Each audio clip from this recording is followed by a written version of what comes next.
adanya tanjakan yang cukup curam dan butuh kendaraan motor ini harus didorong oleh tenaga para penumpangnya.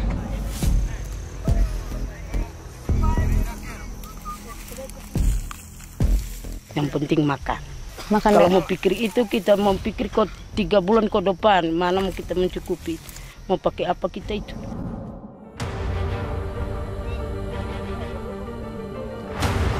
Selesai airnya, kalau airnya ini masih kecil dia.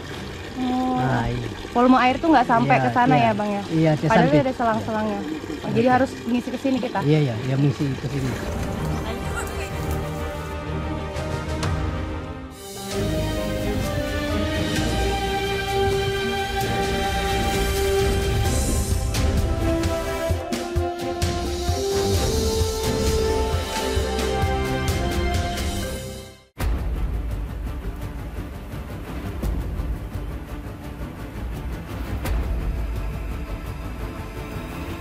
Provinsi Sulawesi Tengah menjadi peradaban kehidupan suku Kaili. Dari sekian rumpun turunan suku Kaili, hanya ada 2 Kaili Da'a yang masih menanamkan tradisi leluhur dengan bertempat tinggal di kediaman yang lebih tinggi dari kaki dataran agar hidup berdampingan dengan alam. Tim Indonesiaku kali ini mendatangi Dusun Buleleni di Desa Lewara, Kabupaten Sigi. Lokasi ini adalah salah satu keberadaan suku Kaili Da'a. Dusun ini menjadi dusun paling ujung dengan jarak berkisar 120 km dari ibu kota provinsi Sulawesi Tengah, Palu, yang lokasinya tepat berbatasan dengan Sulawesi Barat. Kehidupan suku Kaili Da'a dikenal berpindah-pindah atau nomaden. Hal ini seperti yang terjadi di Desa Lewara. Mulanya, hanya ada 4 dusun yang dinyatakan sebagai penduduk asli desa ini. Namun, adanya peristiwa gempa bumi pada 2018 silam membuat 25 kakak dari sekelompok suku Da'a mengungsi dan hingga kini menetap. Perjalanan menuju dusun kelima di Desa Lewara tidaklah mudah. Dusun ini terletak di ketinggian 1.400 meter di atas permukaan laut, tepatnya di kaki bukit Matan Timali. Tidak ada jalan bagi kendaraan roda 4, hanya motor yang dapat mencapai Dusun Buleleni. Di tengah perjalanan, tak jarang penumpang harus turun dari motor sebab medan jalan yang licin dan curam menanjak.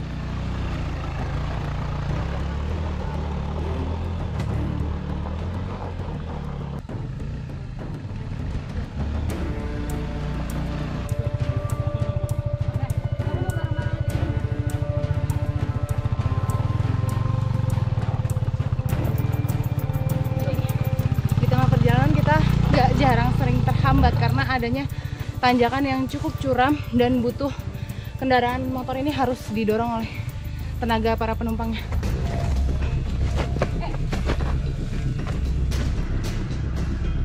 Perjalanan yang kami tempuh sekitar 2,5 jam dari pusat Desa Lewara disambut dengan kabut tebal dan kondisi serba memilukan di dusun ini.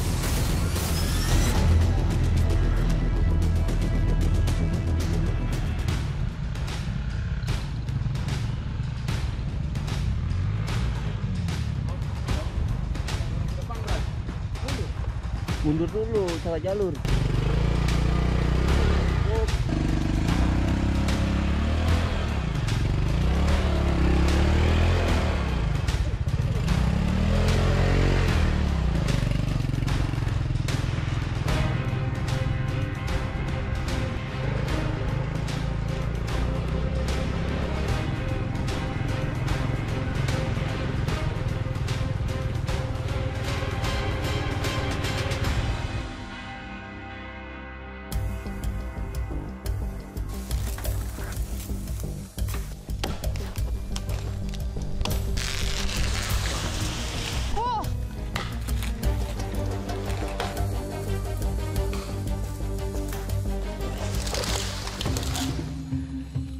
Dusun Buleleni kerap menjadi dusun yang kental akan ritual adat.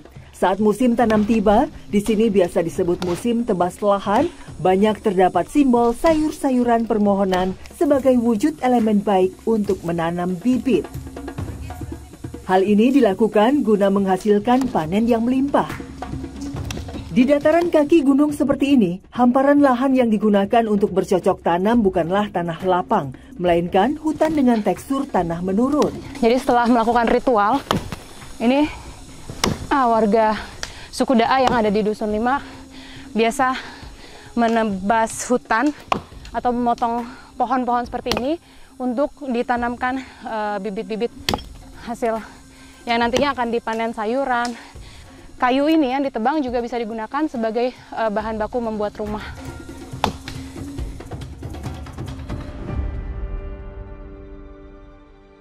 Proses menebas lahan biasanya beriringan dengan penebaran bibit. Bibit yang ditanam adalah jagung. Kebanyakan dari suku Da'a yang berada di dusun ini hanya menanam untuk dikonsumsi sehari-hari dan memilih tidak untuk menjualnya. Ini disebabkan karena akses keluar masuk dusun yang terbilang sangat sulit.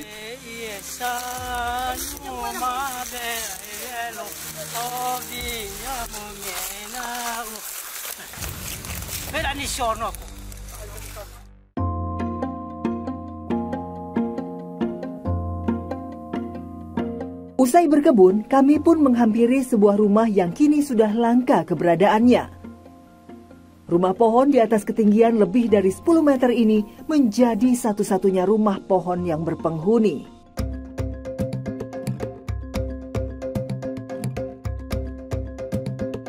Dedi, sang pemilik rumah, sengaja membangun tempat tinggal di atas pohon. Selain karena kepercayaannya hidup berdampingan dengan alam, hal ini ia lakukan agar dekat dan dapat memantau kebunnya, juga agar terhindar dari binatang buas. Saat ingin naik ke atas rumah, saya cukup dikejutkan dengan kondisi tangga yang sudah lapuk dan rawan bahaya jatuh.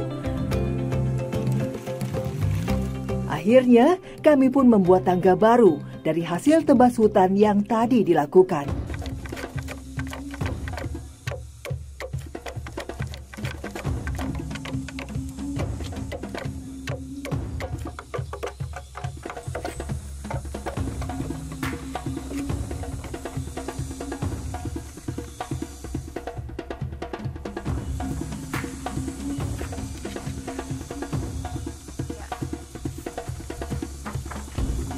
Nah, ini tangganya baru aja diganti karena tadi tali untuk mengikat pijakan itu sudah tidak kuat dan ini digantikan dengan tangga yang hanya berjenis kayu tapi dirasa lebih kuat untuk kita naiki panjat. Ini sudah boleh Pak naik ke atas? Boleh.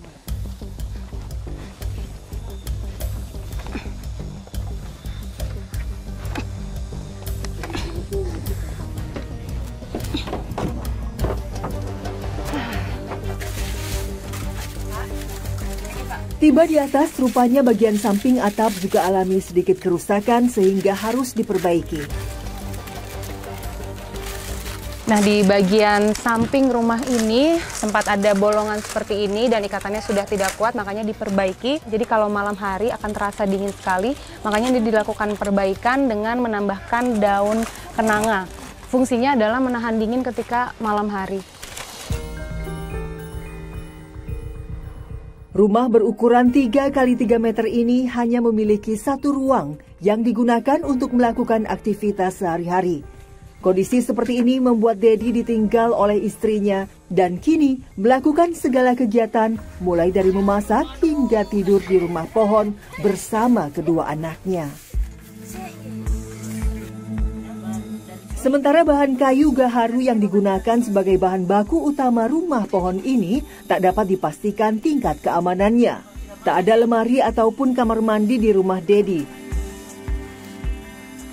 Ruang makan sekaligus ruang tidur ini menjadi potret kehidupan yang jauh dari kata layak yang masih dirasakan sebagian besar masyarakat Da'a. Bapak, ini masak emang biasa di sini sehari-hari? Biasa. Ya, ini kan masaknya dari kayu bakar. Rumah Bapak bahan bakunya semuanya dari kayu, dindingnya juga. Bapak nggak khawatir Pak, kalau misalnya terbakar bagaimana? Oh, tidak terbakar rumahnya. Nggak khawatir. Pak, kalau malam hari kondisinya gimana sih di sini Pak? Bisa cuma sendiri ini tinggal saya punya anak. 3. Kasihan juga kita di sini. Angin bisa masuk ke dalam rumah itu? Masuk memang angin di rumah di dalam sini. Nggak kedinginan Pak? Dingin. Cuma kita tidur. Kalau bagian situ kenapa Pak? Emang sengaja Iya sengaja tuh. Lihat anu tuh monyet makan talas. ngelihat ke talas? Iya lihat talas itu dimakan anu monyet. Oh, supaya jagain kebun talas Bapak. Bapak sehari-hari makan talas biasanya? Iya. Iya. Kalau ada talas dimakan, kalau tidak ada nasi. Oke, Bapak. Kalau ada uang beli anu nasi. Kalau tiada uang makan talas. Sehari-hari setiap hari. Iya. Lauk lain Pak? Ada juga lain jagung. Pak, kalau rumah Bapak ini bisa ukurannya setinggi ini tuh, bagaimana dulu ceritanya Pak? Apa rumahnya? Rumah. Oh bisa anu. Hmm? Dikasih yang naik ini rumah kasih tinggi juga. Iya, kenapa Pak? Alasannya apa? Iya, misalnya aja mau biar pekelang lebih. Buka jalan? Iya. Apa yang... Tidak bukan jalan sengaja. Oh sengaja memang? Sengaja memang bikin rumah kalau kasih tinggi. Oh, alasannya kenapa Pak? Kalau tidak ada alasannya. Cuma kita begini saja rumahnya. Kalau orang kaya. Talas menjadi bahan makan utama yang dikonsumsi kebanyakan warga di dusun ini. Musim tumbuhnya terbilang sering, 3 kali dalam sebulan. Membuat ketersediaan talas tercukupi, namun hanya inilah bahan makanan sehari-hari.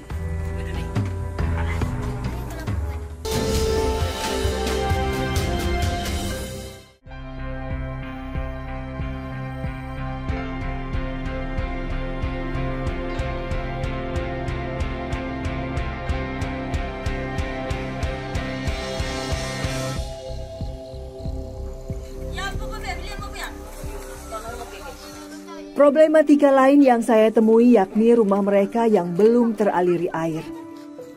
Meski tinggal di kaki gunung, pemukiman warga terbilang berada di ketinggian sehingga aliran air tidak kuat untuk mencapai masing-masing rumah.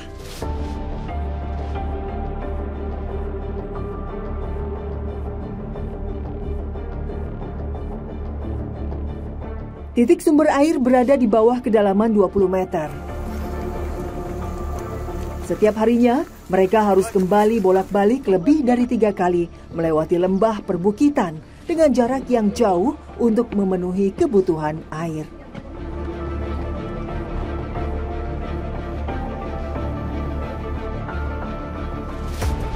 Air yang diambil dari sumbernya menjadi kebutuhan utama yang digunakan untuk minum, mandi, hingga mencuci.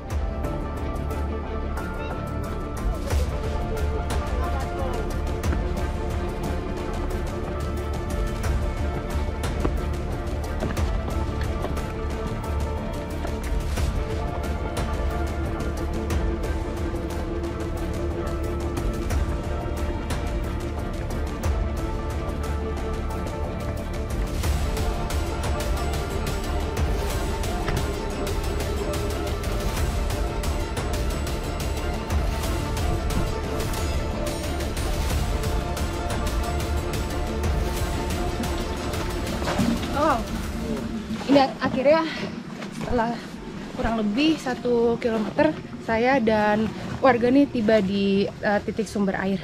Kita mau mengisi ke Dirijen. Yuk, ini ya Bang. Iya. Ganti-gantian berarti satu-satu. Bang, ini selangnya emang nggak sampai ke pemukiman? Bisa sampai. Ya kan sesuai airnya. Kalau airnya ini masih kecil dia. Nah, iya. Volume air tuh nggak sampai ke sana ya Bang ya? Iya, Padahal sampai. ada selang-selangnya. Oh, jadi harus ngisi ke sini kita. Iya, ya mengisi ke sini. Oke, kita mulai Bang isi satu-satu ya. Masing-masing orang membawa lebih dari 1 jerigen untuk mengisi air secara bergantian.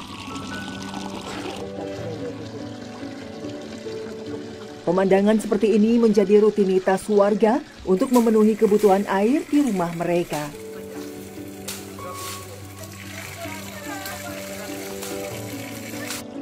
Saat musim kemarau seperti ini, air yang keluar dari sumbernya akan lebih jernih dan mengalir deras.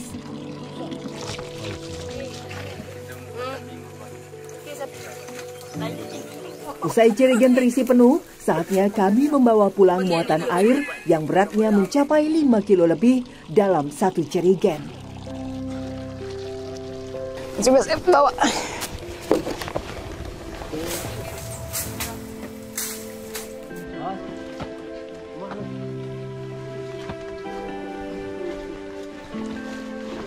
Bang, tolong bang. Saya. Ya ampun. Oke.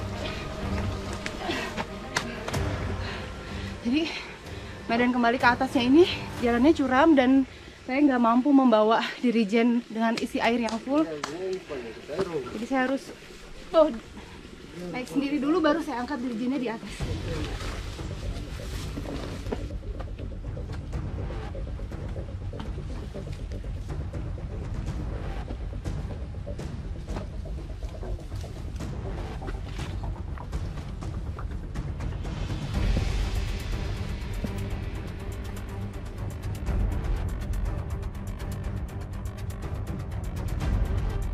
Dalam perjalanan pulang, saya tengah kewalahan dengan bobot air dalam jerigen yang saya pikul. Kami pun menepi untuk beristirahat sejenak. Bang, ini air beneran boleh langsung diminum? Boleh. Boleh.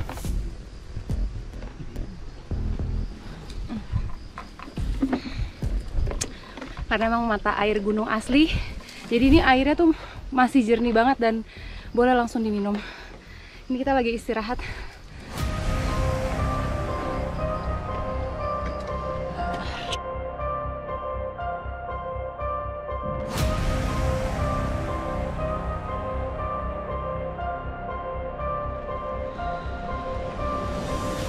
Tiba di rumah, jerigen air langsung dikumpulkan sebagai stok yang bahkan tak memenuhi kebutuhan pemakaian air untuk satu hari.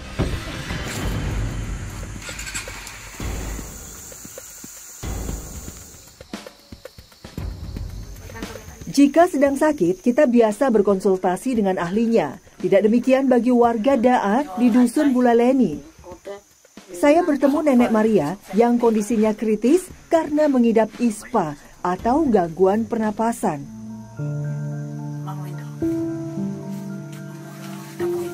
Namun, ia mempercayakan kondisi kesehatannya dengan metode tiup yang dilakukan oleh orang yang mengerti metode penyembuhan adat. Setelah mengeluhkan sakitnya, orang yang hendak mengobati atau disebut sebagai lando menyampaikan mantra gane-gane, lalu meniup ke arah pasien. Metode penyembuhan ini telah melekat bagi suku Kaili Da'a tanpa harus mengkonsumsi obat-obatan usai diperiksa. Rata-rata penyakit warga Dusun Buleleni seperti nenek berusia 70 tahun ini adalah gangguan pada persendian dan pernafasan. Hal itu disebabkan oleh pola hidup yang tidak sehat.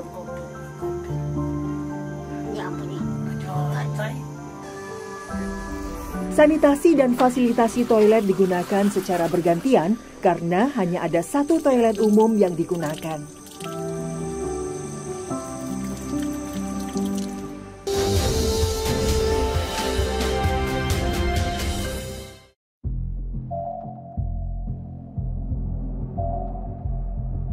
Berbeda suasana dengan Dusun Buleleni. Dusun keempat di Desa Lewara, yakni Dusun Timoli, memiliki sebuah komoditas kacang merah.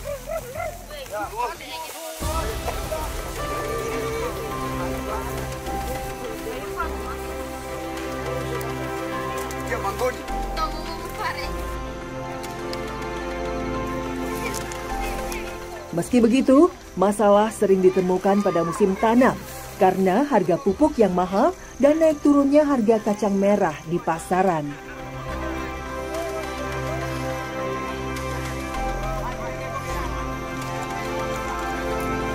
Warga Dusun Timoli masih masuk ke dalam etnik suku Kaili Da'a. Namun, mereka sudah tidak bergantung lagi pada ritual atau mode pembibitan seperti di Dusun Buleleni.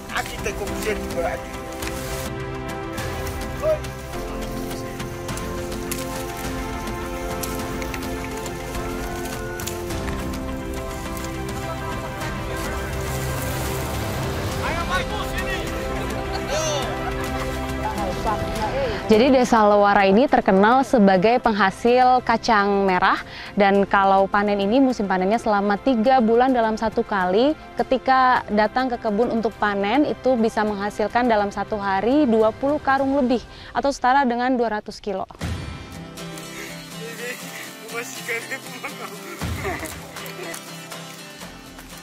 Bu, Ibu kalau panen itu biasanya berapa bulan sekali, Bu? 3 bulan. 3 bulan 1 kali. Nah itu kalau Ibu menghasilkan kacang merah itu biasanya sampai berapa banyak, Bu? 200 lebih ada juga. Ada 200 lebih. Iya, dapat berapa itu? 700 lebih kami jual itu. Yang bagus itu. Itu yang bagus. Itu dapat. Kalau kemarin cuma 118 kilo. Kenapa bisa berbeda-beda gitu, Bu, hasil panennya? Itu pengaruhnya itu ulat-ulat itu. Kebanyakan ulat-ulatnya. Belum itu berbunga dia seada ulat di situ. Jadi habis semua daun-daunnya itu. Kalau cuaca itu pengaruh juga nggak sih, Bu? Pengaruh juga. Awan itu hujan. Nah, Ibu, harapan Ibu apa sih, Bu? Boleh disampaikan, Bu? Harapan saya cuma apa saja yang keinginan, yang penting yang kita mencukupi di dalam rumah tangga itu. Yang penting makan. Kalau mau pikir itu, kita mau pikir kok 3 bulan ke depan, mana mau kita mencukupi. Mau pakai apa kita itu, cuma itu saja. Belum anak mau dipikir. Harga kacang merah di pasaran ini naik turun. Iya. Ibu kepengennya seperti apa? Kalau pemikiran kita begini seperti kami mau buat jual ini, harganya itu naik-naik, tidak ada turun. Saat sedang mendung atau bahkan hujan, kacang merah yang dipetik akan lebih lembab sehingga akan lebih lama dikeringkan. Para petani kacang merah lebih menyukai musim kemarau jika sedang panen. Kini, harga kacang merah kian menurun di pasaran.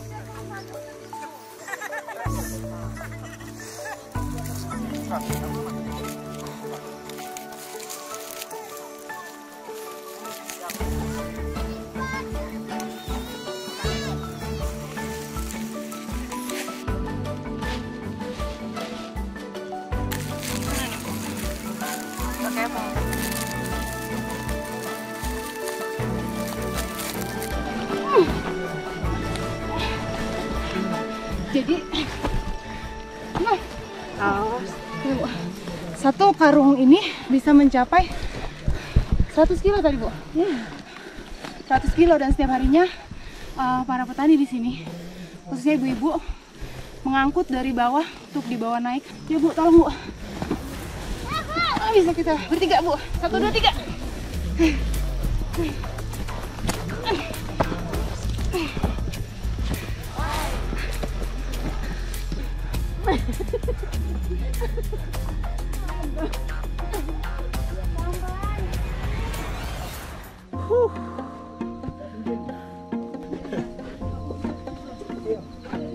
Dia harus bulan-bulan ya.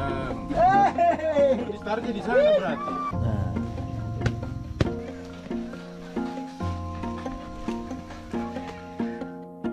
Hanya pendek talinya. Titik-titik di sana saja. Usai hampir seharian berada di kebun, waktunya membawa hasil panen ke pengepul yang berada di Dusun Timoli. Biasanya hasil panen tak langsung dijual, melainkan dikeringkan dalam kurun waktu 2-3 hari.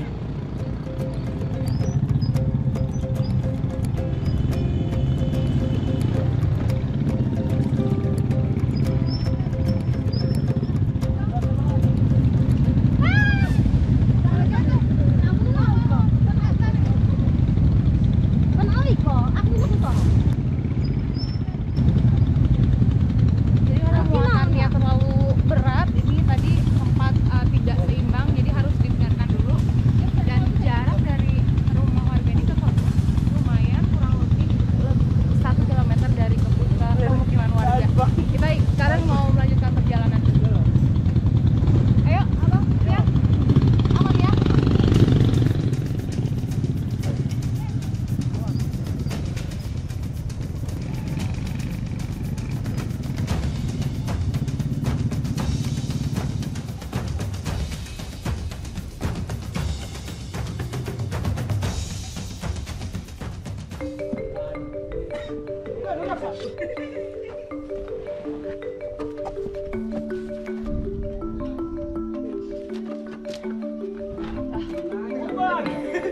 Hasil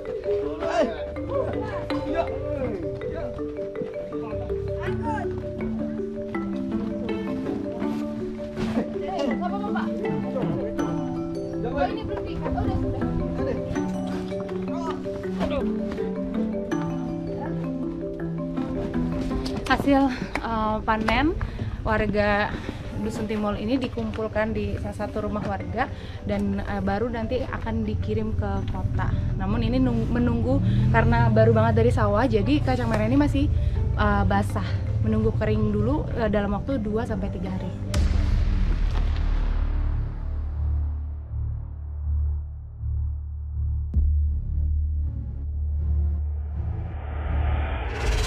Itu sebabnya masih banyak suku terasing. Menangani kemiskinan antara suku terasing dengan kemiskinan biasa itu berbeda. Karena suku terasing itu harus melalui civilization. Tidak hanya uang, jalan dibuka atau apa. Ya dibuka jalan, dia pemalas, dia apa semua, kan tidak ada gunanya. Tapi dia harus simultan, kita harus membangun dia. Harus civilization, peradaban dia harus dirubah. Tahu nggak sejarahnya? Waktu itu gereja-gereja dulu masuk ke gunung itu diajar sampai sikat gigi, mandi. Orang beri tahun sampai tahun 40-an. Di sini seperti itu. Itu suku yang terasing gunung ini, yang ada suku-suku ini. Yang di atas itu. Nah, makanya kemarin saya semua industri pertanian untuk daerah saya arahkan ke sana. Inilah yang harus dirubah, harus dibuka. Infrastruktur itu yang saya perjuangkan kemarin ke permohonan kepada Presiden. 4 jalan saya minta dibuka untuk Sulawesi Tengah ini. Ya, karena rakyat gunung tidak ada bisa tanam ubi, tanam jagung. Ya. Cuma paling semuanya jual ke Palu. Anda masuk kampung situ kan, tertinggal benar kan. Masyarakat. Ya belum. Sudah ada biasa dibikin oleh program ya habis. Ini orang gunung kayak ya baju dikasih umpamanya ya habis selesai sudah. Nah, tidak ada inisiatif itu. Jadi itu yang harus dirubah, pendidikannya banyaklah, civilization yang harus kita lakukan kembali.